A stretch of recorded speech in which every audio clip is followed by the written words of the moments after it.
जे हमारे वीडियो के लाइक नहीं करी ना ओकरे मालिक के 7 तिलाक का हो बाबू हो तो लोगन लाइकवा दब बने पौना लोगन। हेलो दोस्तों, स्वागत बा आपका एक बार फिर से हमारे YouTube channel Bhojpuri fact box में। दोस्तों, आज के ई वीडियो में हम बात करे वाला बाटी टिकटॉक और वीगो स्टार गोरखपुरिया भौजी के बारे में।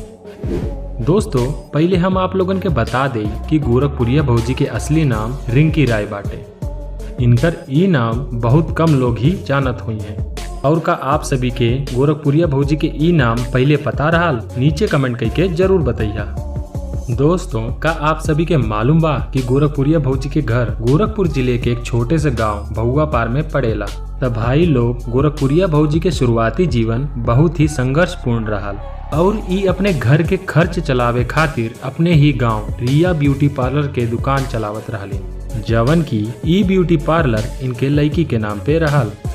हम आप सभी के बता दें कि गोरखपुरिया भौजी के 3 लड़की बाटी और ई अपने परिवार और करियर के बराबर समय देत रहेली।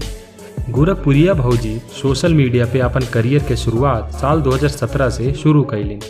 आज गोरखपुरिया भौजी सोशल मीडिया पे जौन भी कुछ बाटी वो अपने पति और अपन परिवार के सपोर्ट के बदौलत बाटी। इन्हीं के वजह से आज गोरखपुरिया भौजी इतना प्रसिद्ध हो पाईली। दोस्तों, हम आप लोगन के बता दें कि गोरखपुरिया भौजी के एक YouTube चैनल भी बा जेकर नाम गोरखपुरिया भौजी 53 बा और इनके चैनल पे करीब 1.5 मिलियन से भी ज्यादा सब्सक्राइबर बाटे और ये अपने चैनल पे समय समय पर व्लॉग और कॉमेडी वीडियो बनाकर अपलोड करेली। दोस्तों, गोरखपुरिया भौजी अपन करियर के शुरुआत वीगो और टिकटॉक से अपने देहाती और भोजपुरी भाषा में वीडियो बनाकर लोगन के हंसावत रहली।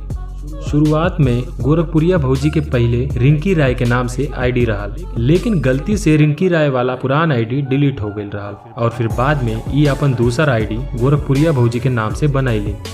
समय के साथ साथ इनके इतना प्रसिद्धि मिल गई कि आज के समय इनका फैन फॉलोवर इनके गोरखपुरिया भौजी के नाम से ही जाने लगे। का आप सभी के पहले ये बात पता रहल?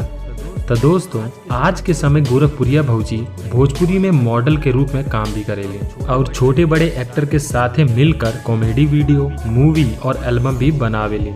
इनकर पहला एल्बम के नाम देखा गाली मत दा रहल और ये एल्बम आप सभी लोगन के वेलकम फिल्म सिटी चैनल पे देखे के मिल जाए। आज गोरखपुरिया भौजी पूरे गोरखपुर के नाम रोशन कर रहल बाटे। तब भाई लोग, ये बात कम ही लोग जानत हुई हैं कि गोरखपुरिया भौजी अपन एक फिल्म स्टूडियो भी तैयार करवैले है। ई स्टूडियो के नाम वेलकम फिल्म सिटी बा। ई फिल्म स्टूडियो गोरखपुर के मोहद्दीपुर क्षेत्र में स्थित बा। ई स्टूडियो में हर तरह के वीडियो शूटिंग, एडिटिंग, गाना रिकॉर्डिंग इत्यादि होला। एकरे अलावा यहाँ पर छोटे बड़े यूट्यूबर अपन ब्लॉग और गाना की रिकॉर्डिंग करवाए खातिर आवत रहले।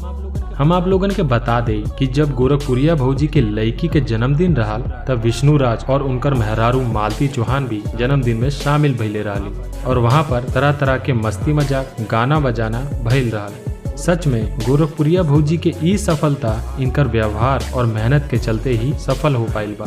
काहे कि एक छोट गांव से उठकर इतना बड़ा उपलब्धि मिलल हर केहू के बस के बात ना ही बा।